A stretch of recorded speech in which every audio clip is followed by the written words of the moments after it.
Pastor Paulo Oliveira, na abertura do culto, ele leu ali 1 Coríntios, né? E falando ali de Paulo, e em nenhum momento me comparando a Paulo, mas eu peguei esse versículo que o pastor Paulo Oliveira leu ali, versículo 3, e foi com fraqueza, temor e muito tremor que estive entre vocês. E ele fala que a mensagem não foi de grande teologia, mas foi de simplicidade. E eu venho aqui essa manhã com muito temor e reverência ao Senhor, e também pastor Gerson, está onde o pastor Gerson? Pastor Gerson, aí lá no fundo. Pastor Gerson tem participação nessa mensagem, claro, além do Espírito Santo de Deus, porque no dia 27/4 ele pregou aqui sobre a amartiologia, né? Nome complicado, sobre a doutrina do pecado. E naquele momento me despertou falar sobre o pecado, que é o pior dos males. Pastor Altamir, orando, foi usado por Deus para falar que realmente essa questão do pecado Cristo resolveu na cruz. E é verdade. E a gente vê que o salário do pecado, ali em Romanos 6:23, fala que é a morte. Então o pecado é uma situação na vida do homem que Cristo resolveu na cruz e está tudo certo. Mas o pecado dentro de nós, ele causa dano, ele causa problema. E a gente percebe que o pecado faz separação entre o homem e Deus. E Jesus veio resolver essa situação. E quando isso começou, né, a gente vê ali em Gênesis, Deus, ele não simplesmente fala, em Gênesis 2, mas ele dá uma ordem, né? E o Senhor ordenou ali em Gênesis 2:16, ele ordenou ao homem: coma livremente de qualquer árvore do jardim, mas não coma da árvore do conhecimento do bem e do mal, porque no dia em que dela comer, certamente morrerá. Então as palavras de Deus são claras, são precisas. Mas aí em Gênesis 3 a gente vê ali a serpente, que era um animal até então voador, um ser alado. Essa serpente, ela vem astutamente, ela faz uma pergunta para a mulher ali em Gênesis 3:1. Foi isso mesmo que Deus disse? Não comam de nenhum dos frutos da árvore do jardim? Então a gente começa a perceber que em toda vez que Deus fala sim, o diabo fala não. E toda vez que o diabo fala sim, Deus fala não. E aí a mulher ali, no verso 2, ela responde: podemos comer das árvores do jardim. E olha só que interessante, mas Deus disse, e se você não prestou atenção, preste atenção, Deus não disse isso. E o grande problema na nossa vida é que muitas vezes a gente põe na boca de Deus aquilo que Deus não falou. E ela disse assim: não comam do fruto da árvore que está no meio do jardim, nem toquem nele, do contrário vocês morrerão. Preste atenção que de uma forma sutil, de uma forma imprópria, Eva repete fala coisas que Deus não falou. Deus não falou que não podia tocar, e Deus não falou que vai morrer. Deus falou que certamente vai morrer. É uma certeza, é algo que não causa dúvida, é algo que não fica em meias palavras, mas será mesmo que vai morrer? Não, certamente vai morrer. E aí no verso 4, o diabo vem, a serpente usada ali, mas com a voz do diabo fala assim: certamente não morrerão. Deus está blefando, Deus está falando algo que não vai fazer. Deus só está falando para te causar medo, Deus só está te falando para dominar você, para controlar você. A tentação levou à queda. Onde Deus diz sim, Satanás diz não. Satanás inverte as coisas, Satanás corrompe a palavra de Deus, através de muitas vezes uma pregação imprópria, através de um louvor, de uma música que não é em sintonia com a palavra de Deus. E a resposta, como a gente viu de Eva comete 2 deslizes ali, né? Ela coloca palavras na boca de Deus, e ela também não dá ênfase da consequência, que se eles fizessem, eles iam morrer. A serpente ali, ela estava desmerecendo, ela estava tirando o crédito do poder da palavra de Deus. Satanás ali, na artimanha, ele fez exatamente aquilo que é nato dele, que é próprio dele. O anjo de luz, quando estava ali na presença de Deus, o mais belo, o mais lindo, o mais formoso, ele quis estar acima de Deus, e ele caiu. E era isso que Satanás estava propondo à mulher, ao homem ali, para que viessem sobre eles um conhecimento como Deus tinha.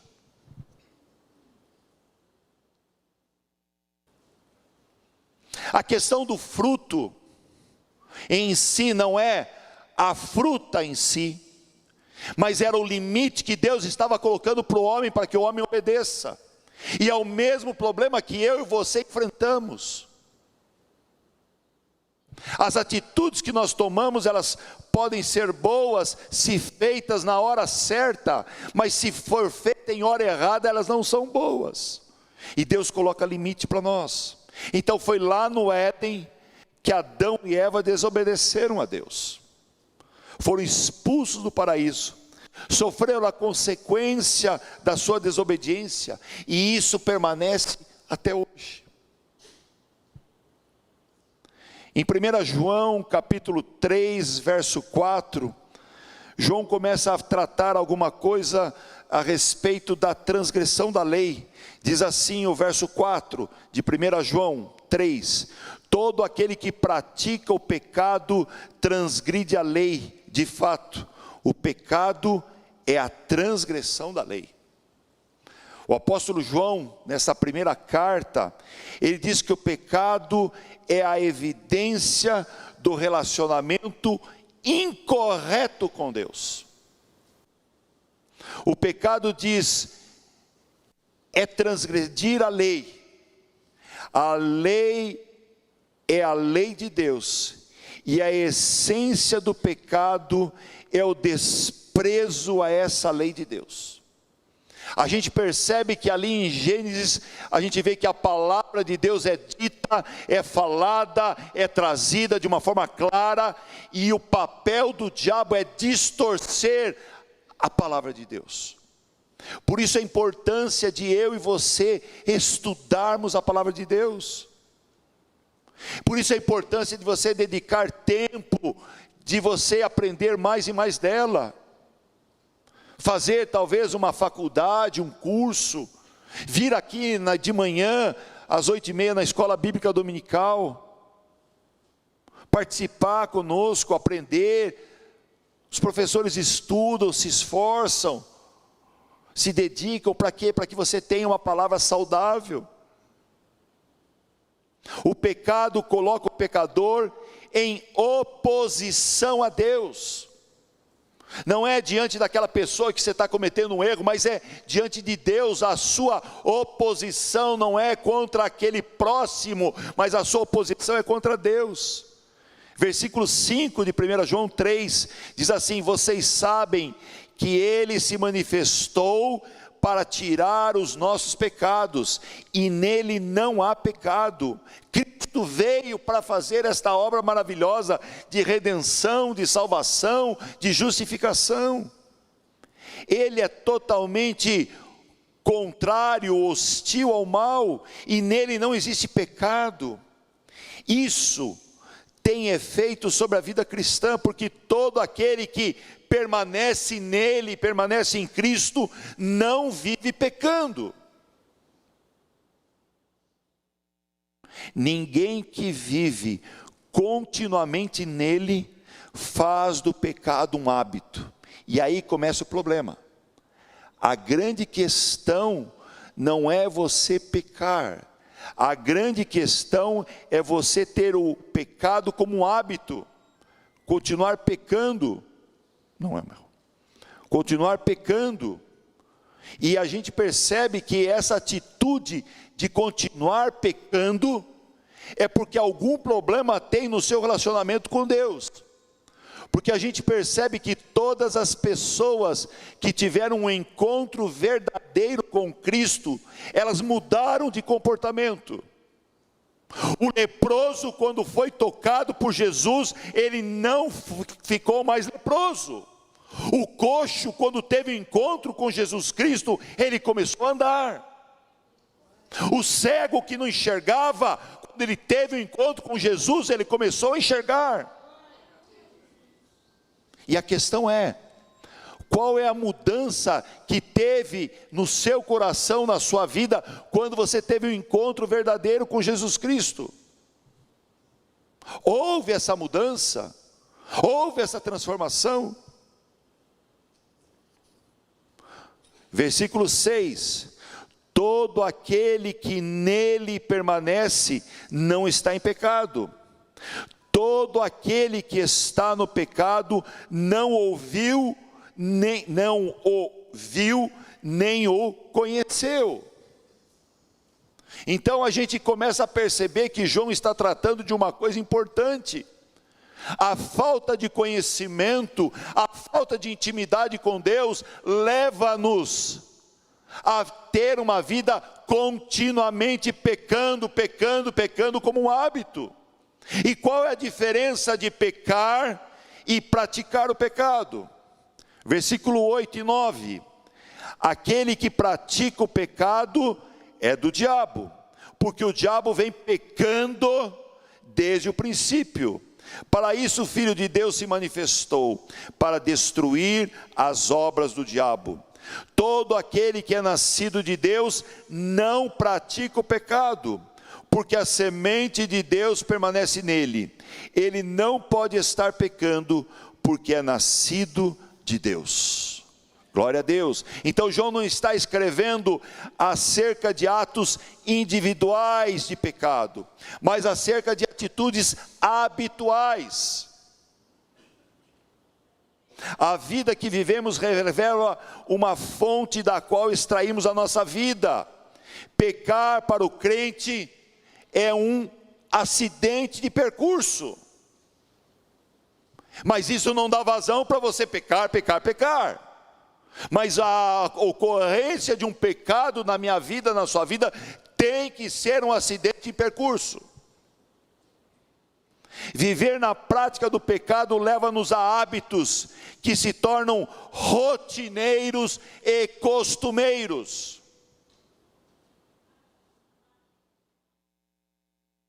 Eu sei que você, como eu, temos hábitos saudáveis. Eu sei que todos vocês nesta manhã acordaram, foram até o banheiro, lavaram o seu rosto, escovaram os seus dentes, tomaram banho ou não, passaram desodorante, uma roupa limpa, alguns puderam tomar café, vestiram uma roupa para vir para a igreja, dia de semana você foi para o teu trabalho, levou sua marmita ou almoçou fora, fez o seu trabalho ali, voltou para casa, preparou a janta, ou teve que lavar roupa, no final tomou seu banho, pôs seu pijama e foi dormir. Isso são hábitos rotineiros. Todo dia você procura fazer isso, é no automático.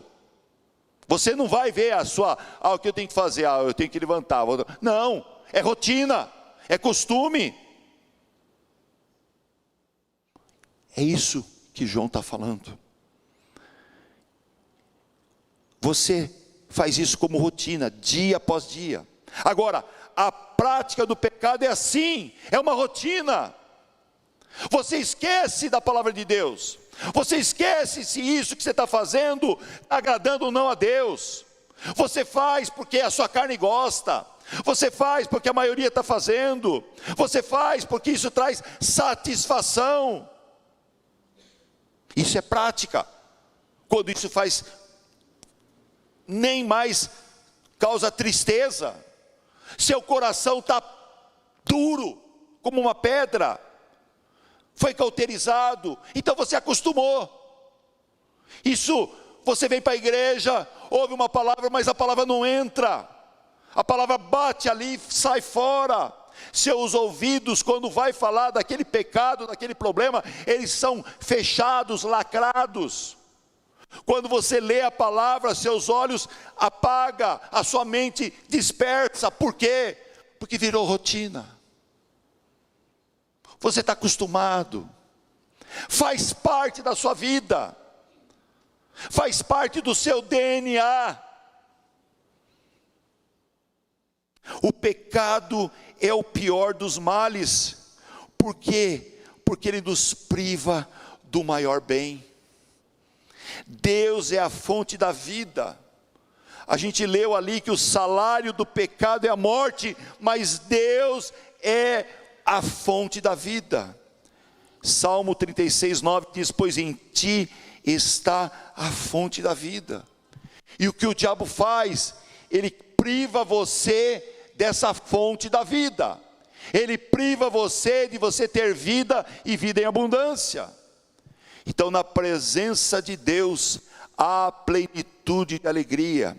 Salmo 16, 11 diz assim: tu me farás conhecer a vereda da vida, a alegria plena da tua presença, eterno prazer à tua direita. Nós vivemos sofrendo diariamente, a todo momento, ações malignas, tentando nos levar e afastar de Deus. O diabo traz mentiras sobre Deus, ele nos traz distrações, ele mostra as coisas disfarçadas, ele muitas vezes traz medo, muitas vezes ele traz ansiedade. Ele é astuto, ele conhece você e eu, ele sabe como fazer o seu rosto virar, ele sabe como endurecer o seu joelho para você não orar, ele sabe como trabalhar na sua vontade, no seu gosto, na sua opinião. Ele sabe, ele é esperto. Isaías 59, 2 diz assim: mas as suas maldades, mas os nossos pecados separam vocês do seu Deus. Os seus pecados esconderam de vocês o rosto dele, e por isso ele não os ouvirá. É isso que o pecado faz. Ele faz separação entre nós e Deus. Logo, o pecado é o maior dos males. O pecado promete liberdade de expressão, de andar, de fazer, mas ele nos escraviza. O pecado promete um prazer imediato, mas a sua paga é a morte. O pecado oferece riquezas mundanas ilícitas, mas ele cobra alto, ele cobra a sua alma. O pecado coloca-o no altar do poder deste mundo por caminhos errados, mas ele leva você aos porões da morte e do inferno. O pecado é maligníssimo. Ele é mais pesado que a lei Magnitsky. O pecado promete vida e mata. O pecado traz peso. O pecado é um fardo. O pecado traz amargura. Traz paralisação. O pecado é como a lepra. Ele vai corroendo cada parte do seu corpo, até contaminar o corpo inteiro. Abra comigo em Lucas 5, Evangelho de Lucas, capítulo 5. Nós vamos ler 2 versículos. Versículos 12 e versículo 13. Estando Jesus numa das cidades, passou um homem coberto de lepra. Quando viu a Jesus, prostrou-se com o rosto em terra e rogou-lhe: se quiseres, podes purificar-me. Jesus estendeu a mão e tocou nele, dizendo: quero, seja purificado. E imediatamente a lepra o deixou. Que maravilha, que maravilha. O leproso não podia tocar em ninguém. O leproso era excluído da sua família, excluído da sociedade. O leproso morava fora da cidade, próximo a cemitérios. Eles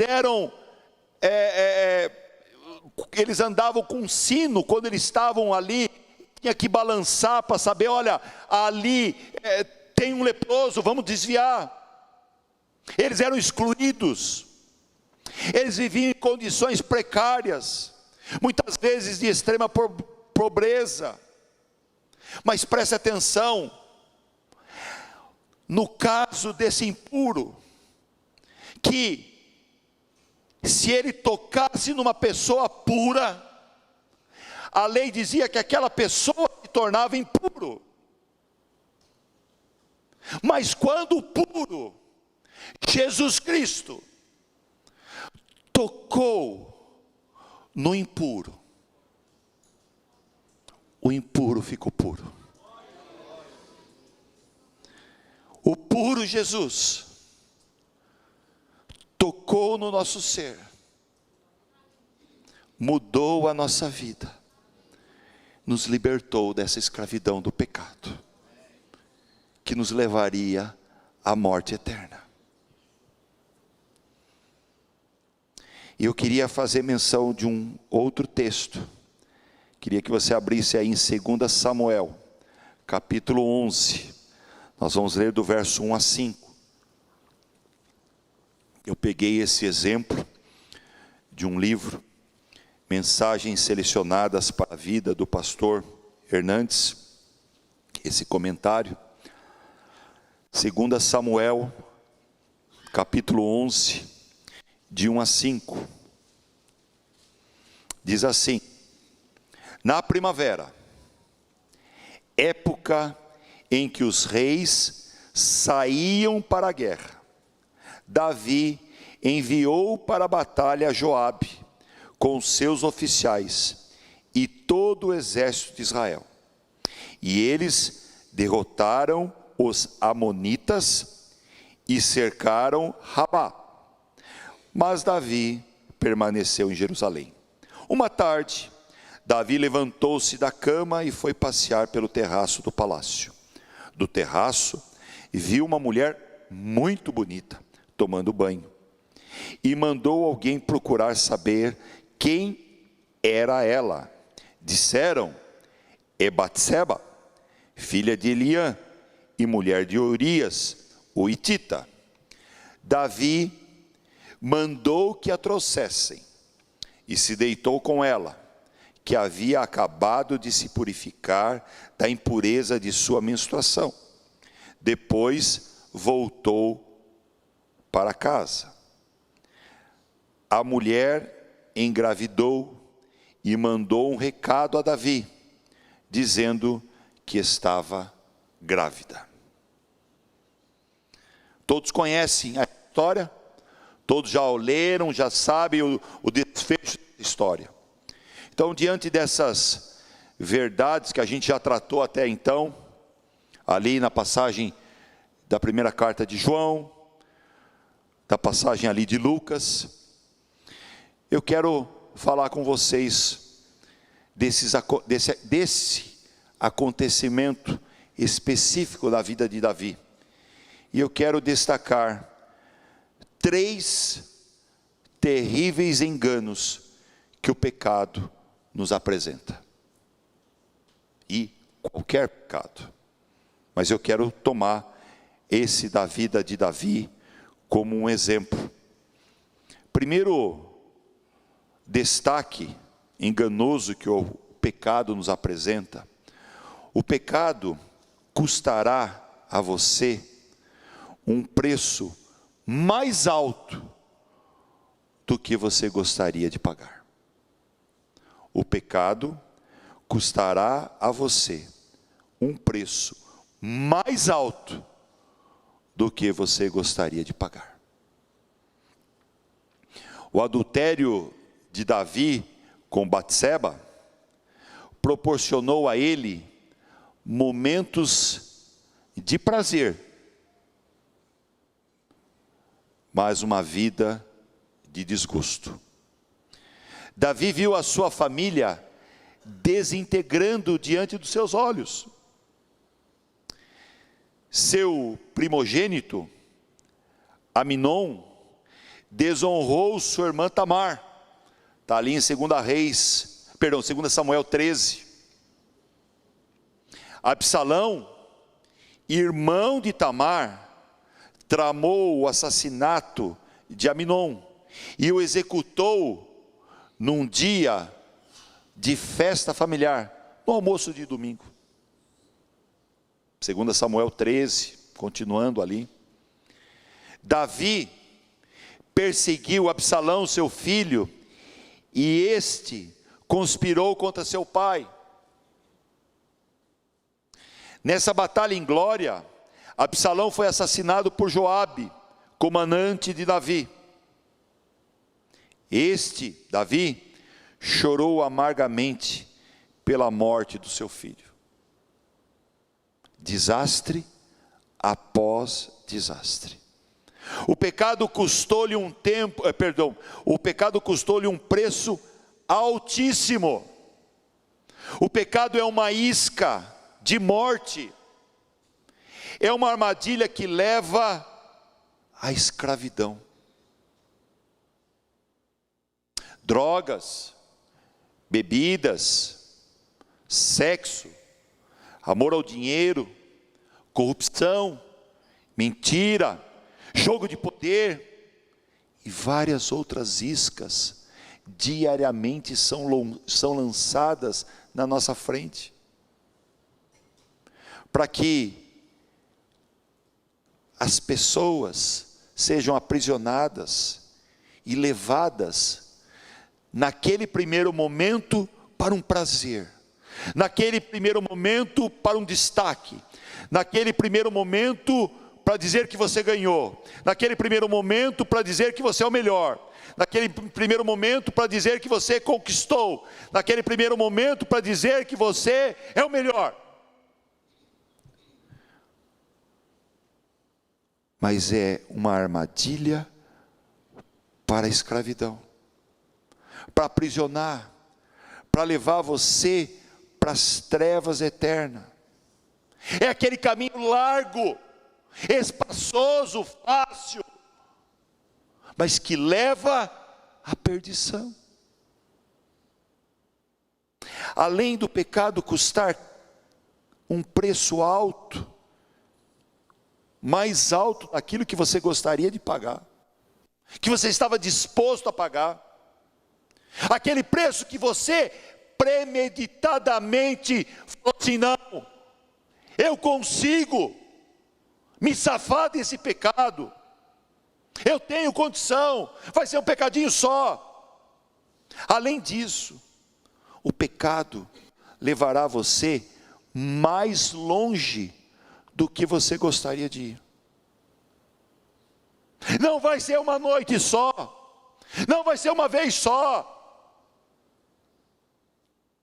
Davi jamais imaginou que aquele adultério com Betseba, no recesso do seu quarto imperial, pudesse ter desdobramentos tão abrangentes e tão profundos em sua vida, em sua família e em seu reinado. O pecado cega, o pecado não mostra aonde vai ser o fim dele. O pecado cria fantasias, o pecado cria cenários belos. Quem aqui, como eu, lembra, antigamente, quando era tido, passava na televisão propagandas de cigarro? Quem lembra aqui? Lembra? Tem marca aqui na minha mente agora, Marlboro. Sempre era um homem bonito, sentado num cavalo, uma música animadora, não é isso? Era bastante comum você ver essas propagandas. Os homens que cuidam disso, de publicidade, faziam propagandas muito, muito bonitas, né? Mas o final disso é hoje, quem já olhou no maço de cigarro, você vê ali as fotos que tem ali hoje, que virou lei, você tem que mostrar o câncer, a impotência e outras coisas mais, não me lembro, né? Mas tem figuras ali que vão contra isso. O pecado é um mal incontido. O pecado não pode ser guardado em quatro paredes. Ele é um veneno que polui o ambiente e torna a vida insuportável. Inocentes foram mortos, batalhas desnecessárias foram travadas com perda de milhares de pessoas. O pecado é sempre assim. Um fiapo tênue torna-se uma corrente grossa. Um desejo lascivo, carnal, torna-se uma paixão avalaçadora. Um flerte, um namorico ingênuo, torna-se um adultério vergonhoso. Uma simples, e o simples entre parênteses, noite de prazer, de sexo, torna-se um tormento para a vida toda. O pecado sempre levará os protagonistas mais longe do que gostariam de ir. Sempre os conduzirá às derrotas mais amargas do que planejam ou planejaram sofrer. Seu dinheiro, sua fama, seu poder,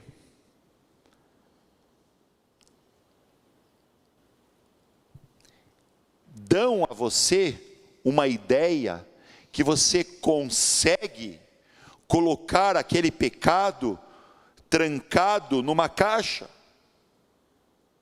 E talvez você até coloque aquele pecado, aquela situação na sua vida errada, dentro de uma caixa.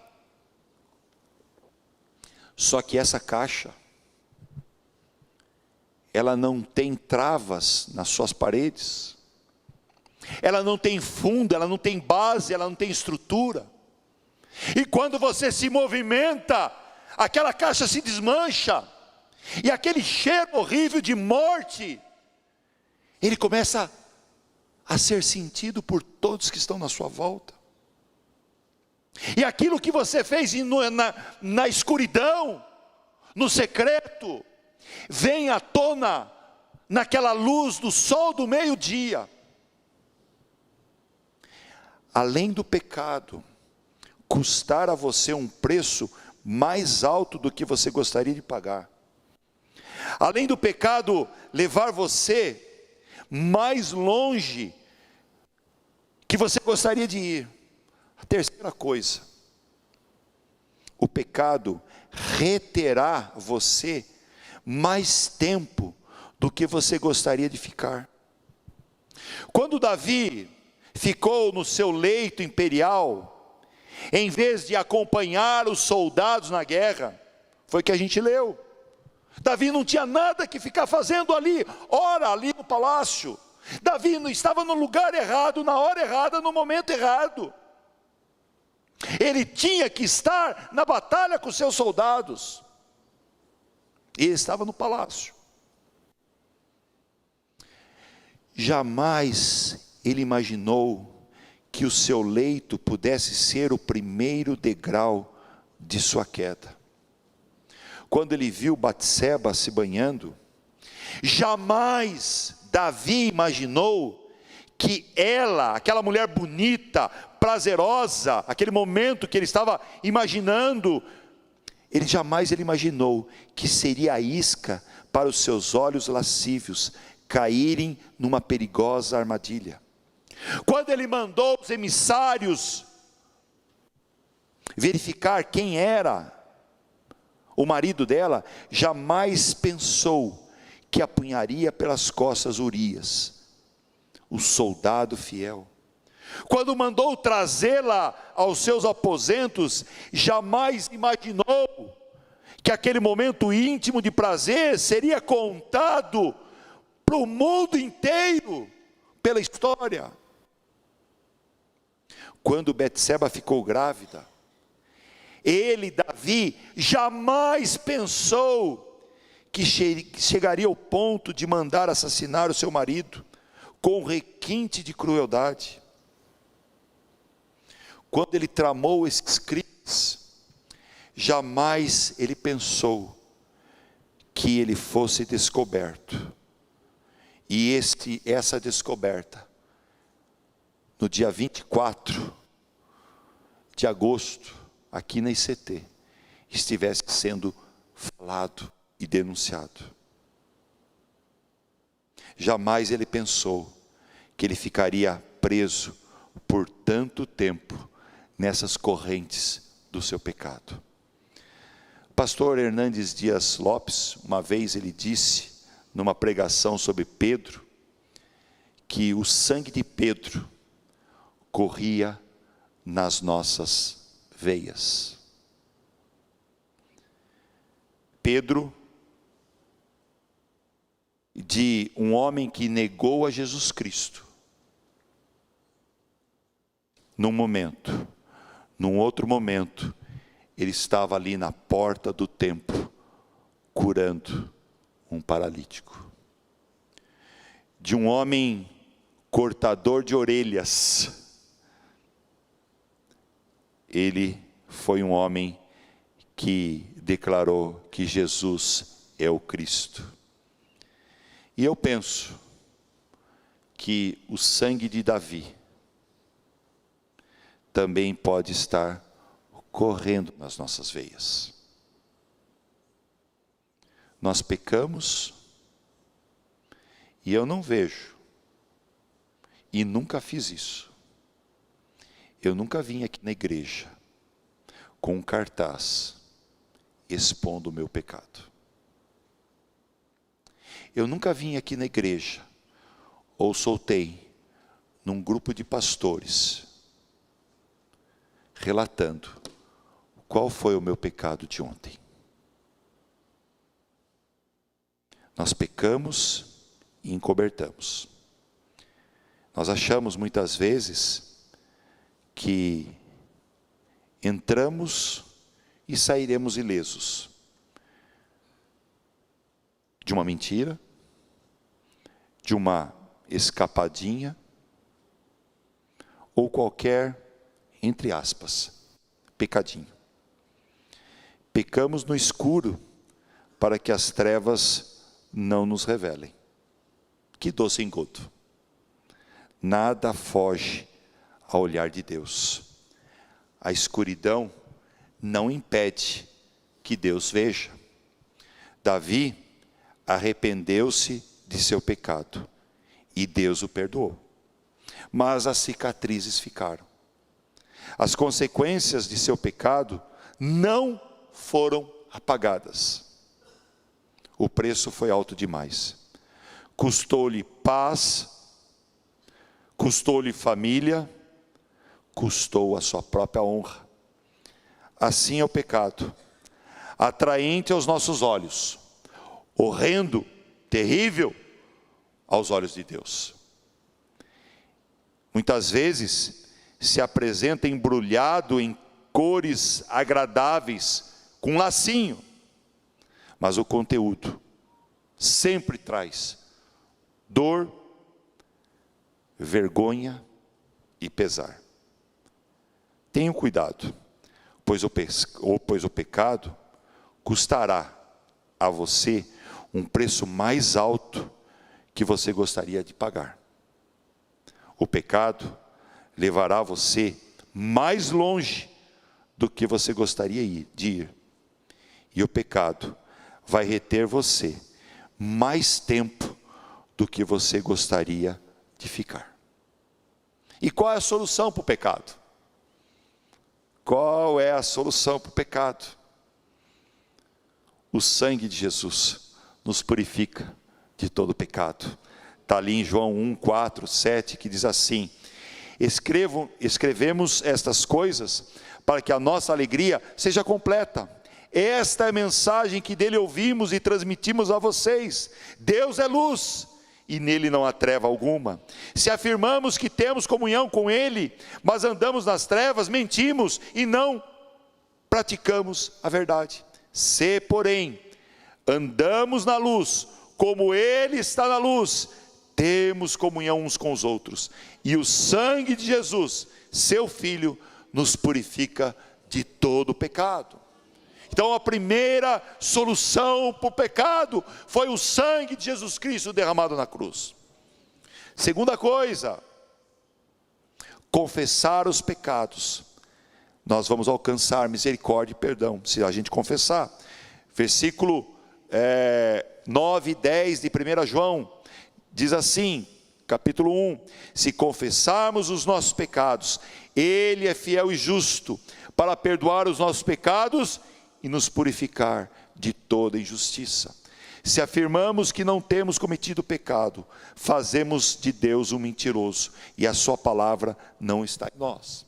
Então, o sangue de Jesus nos purifica, nós confessamos os nossos pecados, nos arrependemos dele, alcançamos misericórdia e perdão.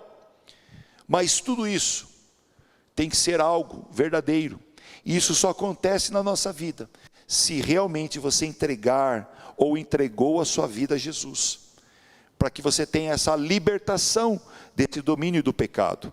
João 8,36 diz: portanto, se o Filho os libertar, vocês de fato serão livres. Você não pode, meu irmão, você não pode quebrar as algemas que te prendem ao pecado, mas Cristo, Jesus Cristo, tem esse poder para quebrar toda essa liga, toda essa amarra do pecado na nossa vida. Ele venceu o diabo, ele venceu a morte, ele vivo está. E a quarta coisa, confiar na fonte de toda a plenitude de alegria. Se por um lado o diabo vem te escravizar, Cristo vem te libertar. Salmo 16:11 diz assim: tu me farás conhecer a vereda da vida, a alegria plena da tua presença, eterno prazer à tua direita. Como que então nós vamos saber se a gente abandonou a prática do pecado? Eu sei que você peca, eu peco, eu sou pecador, mas aqui João está falando que há uma diferença entre pecar, e a gente já falou sobre isso, e você ter a prática do pecado. Então a análise que eu e você devemos fazer é se nós temos alguma área da nossa vida que a gente cai porque é alguma coisa eventual, é um acidente de percurso, ou se isso é um hábito na minha vida e na sua vida. Então, como saber se eu e você abandonamos a prática do pecado? E vamos ali, em 1 João 3, 9 e 10 de novo. Todo aquele que é nascido de Deus não pratica o pecado, porque a semente de Deus permanece nele. Ele não pode estar no pecado, porque é nascido de Deus. Desta forma sabemos quem são os filhos de Deus e quem são os filhos do diabo. Quem não pratica a justiça não procede de Deus, e também quem não ama seu irmão. Então, nós temos aqui 4 pontos importantes nesses 2 versículos. Primeira coisa que João fala aqui, que você tem que ter a semente de Deus dentro de você. A palavra de Deus tem que reinar na nossa vida. Ela tem que ser um reflexo das nossas atitudes, do nosso procedimento, das nossas palavras, da nossa índole, das nossas opiniões. Então, ter a palavra de Deus dentro de nós, a divina semente, essa palavra poderosa como alimento, como luz, como bússola, como direção, como sustento da nossa vida. Segunda coisa que ele fala aqui, você tem que estar na prática da justiça. Você tem que ter o justo juiz reinando na sua vida. Você tem que buscar uma vida de santidade. Você tem que obedecer os preceitos de Deus. Terceira coisa, que faz parte, a gente acabou de ler no finalzinho do versículo 12, você tem que amar o seu próximo. Aquele que está numa vida de pecado, não tem olhos para o próximo, não tem olhos para o irmão necessitado. Nós tivemos uma aula maravilhosa hoje, que o Rafael trouxe aqui, do chamado daqueles diáconos para cuidar das necessidades que estava tendo ali na igreja primitiva. Qual foi a última vez que você olhou para o lado direito, para o lado esquerdo, para a sua frente, e você pediu para o Senhor: Senhor, me mostra algum irmão necessitado? Senhor, me dá discernimento para que eu possa ver a necessidade do meu irmão, sem ele falar, e eu abraçar ele, orar com ele, fazer uma oferta, dar uma ajuda. Será que você precisa estar tão espiritual que o seu desejo é subir aqui no púlpito para pregar? Nós precisamos ter discernimento para olhar para o nosso irmão e amá-lo por completo. Será que você não pode juntar a essa frase, a paz do Senhor, meu irmão, e falar assim: a paz do Senhor, meu irmão, você está precisando de alguma coisa? Eu posso orar por você em alguma necessidade? Você vê um irmão, desculpa a expressão, estrupiado, chegando na igreja, mancando, e você passa, olha para o Senhor, meu, vai. Você não tem nenhum carinho de chegar e falar assim: o que aconteceu? Você está com dor? Posso te trazer uma cadeira mais confortável para você? Você veio de metrô, de ônibus, posso te dar uma carona? João está falando, você quer saber se você está na prática do pecado? Ame o seu irmão. E a quarta coisa que ele fala, aliás, perdão, ele não fala, mas eu incluí aqui, é o que Mateus 7,16 diz: vocês os conhecerão pelos seus frutos. Você vai conhecer a árvore pelo seu fruto. Você vai conhecer a pessoa por aquilo que você prova da pessoa. Se você prova um fruto azedo, amargo, se você prova um fruto que por fora é bonito, mas por dentro não tem conteúdo, alguma coisa está errada. Qual é a prática que está naquela vida? Eu não quero saber o pecado que a pessoa tem, mas João está falando aqui que você pode saber se a pessoa está na prática do pecado ou se ela não está. É isso que a gente está tratando. Então eu e você precisamos ter essa característica, ter a semente de Deus dentro de nós, sermos praticantes da justiça de Deus, amar o nosso próximo e ter frutos saborosos. Porque senão, o que estamos fazendo aqui?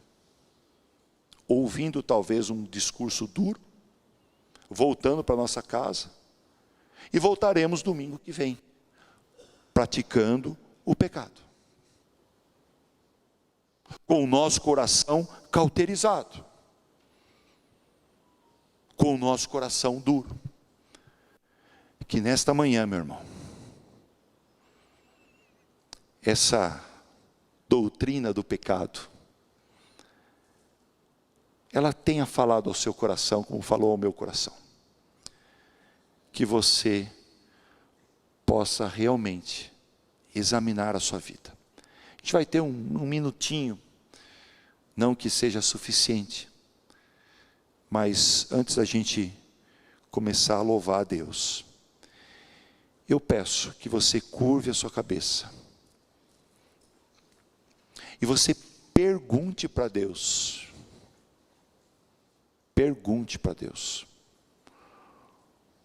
se há dentro de você alguma área que tem sido hábito você fazer que não tem agradado a Deus. Peça para Ele perscrutar qualquer caixote, qualquer milímetro da sua vida, que só você conhece, ou talvez você nem conheça, mas que Ele sabe, e que isso venha a ser limpo em nome de Jesus da sua vida.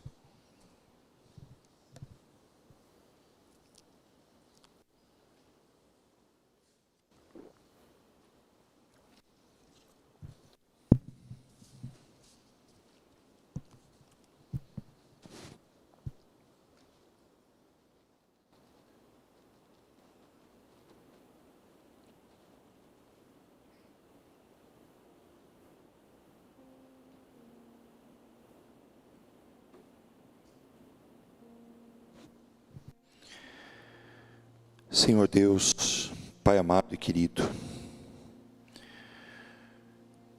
nós somos gratos a Ti, Senhor, porque desde aquele dia, aquele momento, ou melhor, antes daquele momento, o Senhor já tinha preparado um momento de redenção para nós, Senhor. Através de um homem entrou o pecado no mundo, mas através de um homem, o pecado foi derrotado, vencido na cruz do Calvário por Jesus. E nós fomos comprados, Senhor. Tem um corinho que diz que a gente não sabe o preço que o Senhor pagou por nós, pelos nossos pecados. Foi preço de sangue, foi preço de morte, foi vergonha, foi exposição. De uma forma, Senhor, vista a todos os olhos, o Senhor se humilhou e pagou o preço, Senhor. E nós fomos comprados, Senhor. Nós fomos alcançados pela Tua misericórdia e graça, Senhor. Não há preço, não há ouro, não há nada que a gente pudesse fazer, Senhor, como nós continuamos não podendo fazer nada. Mas nós recebemos, ó Pai, um dia abrindo o nosso coração, esse sacrifício como valioso, Senhor, e Ele veio nos purificar, nos perdoar dos nossos pecados, Senhor. E eu te peço, Senhor, nesta hora, Senhor, que fizemos esse momento de silêncio e ainda pedimos que o Teu Espírito continue falando conosco. Mostra a cada um de nós, a começar da minha vida, Senhor. Mostra as áreas, mostra, Senhor, as atitudes, as palavras, mostra os conceitos, mostra os olhares, as intenções do coração, Senhor, que não tem te agradado, Senhor, que já estão numa área perigosa como práticas de pecado, Senhor, já se tornaram um hábito na minha vida, Senhor. Limpa, Senhor, da minha vida, tira do meu coração, tira da minha mente, Senhor, que haja vida nessas áreas, Senhor, onde tem morte, onde tem caminho largo, onde tem facilidades, onde tem preguiça, mentira, desordem, Senhor, venha colocar em ordem, Senhor. Limpa em nome de Jesus Cristo toda artimanha maligna, toda voz da serpente, tudo aquilo que tem distorcido a tua palavra. Tá bom, deixa desse jeito, amanhã você melhora, ninguém está vendo. Não, Senhor, em nome de Jesus, não, Senhor.